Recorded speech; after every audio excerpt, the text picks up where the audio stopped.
And I have lived in Western New York for the vast majority of my life. I was born in Allegheny County, where I was raised so rurally that at the last day of school, I'd throw my sneakers out on the last day of school because I knew I would not wear my shoes again until the fall, and my feet would be bigger. Some people laugh and say it's a one stoplight town. My town had 6 stop signs, not even a stoplight, not even a gas station. I grew up there and I joined the Army when I was 17, so before I could legally vote, I signed my name on a dotted line for this country. And I remember vividly, June of 2001, my dad walked me to the gangway of my flight, and he said to me as I walked onto my flight to leave for basic training, "Alissa, what are you going to do if we go to war?" And I went, "We're not going to war!" And I skipped down the gangway, and I got on my flight, and I went to basic training, where I came back after I graduated, and 10 days into my senior year of high school, September 11th happened, and the world changed forever. And I knew in that moment that I would be required to step up for this country.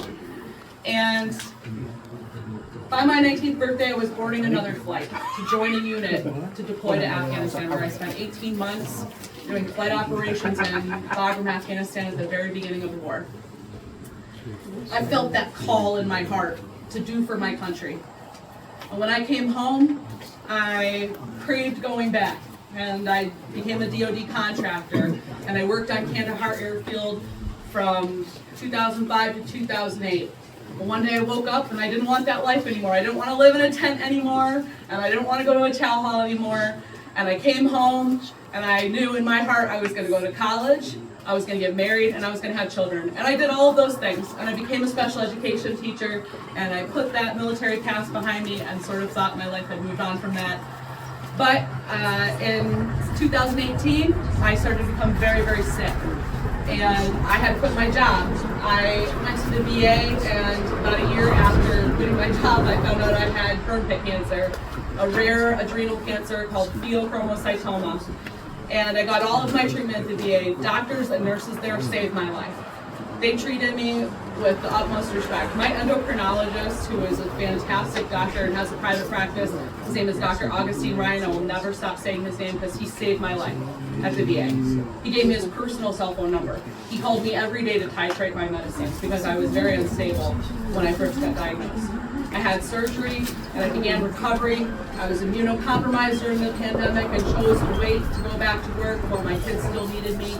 And as my kids got older, they're both 17 now, they don't need me as much, I decided to go back to work for VA, for a system that had given me so much. It had helped me go through college, it had helped me get health insurance, it had helped me, survive some of the worst moments of my life. And so I went and I started working in their education department, where I performed extremely well. In January of this year, I was at 200% production with 100% quality there. And when they started talking about layoffs, I was like, they're not going to lay me off. Like, I'm doing the job of 2 people. I have my disability to be here. Like, I want to work, right? And I just couldn't even imagine that if they were really doing it in any sort of motivation for efficiency, that they would fire people like me who've already given so much to their country and just wanted to have the job for purpose, for community. And I was fired without so much as an email at the end of February. I was just summarily logged off with my computer, and no email, no phone call. My immediate supervisor and her immediate supervisor did not know I had been laid off. The disrespect, it really radicalized me. And I was pretty upset about it. And I was invited to go to the State of the Union as a representative for federal workers, and I went. And I did some press and some media down there, and I kind of thought my 15 minutes of fame was over with. I returned to Lockport, where I'm raising my children, and next thing you know, I'm starting a political action group, and that grew from 5 people sitting at a kitchen table to 300 people in 2.5 months. And as a result of these things, at the end of April, I was invited by MSNBC to go and be a part of their town hall.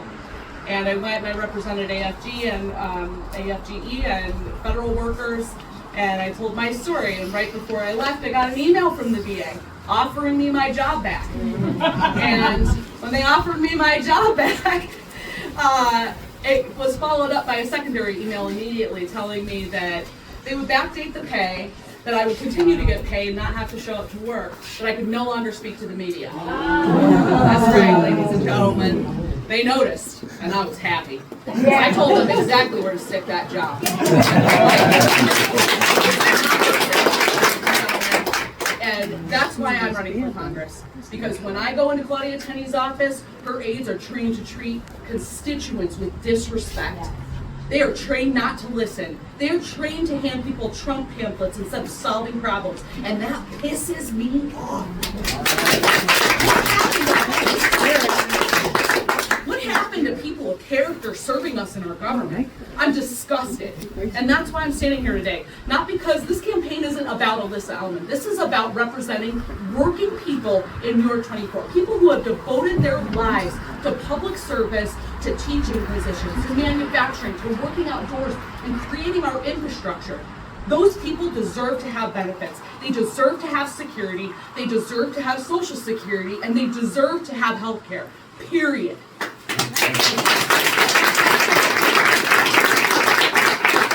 We've lost our way.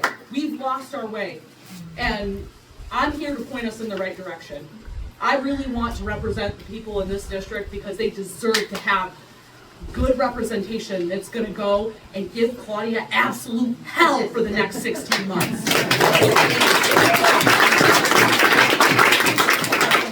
why I'm standing here today, is because many things fell into place for me to run for Congress. And I decided that I wanted to bring a different flavor of representative. I want to be spicy and fun, and I'm going to have a good time running, win or lose. I hope you guys will join me on this journey. It's lovely to meet you all. I look forward to walking around and shaking hands after this.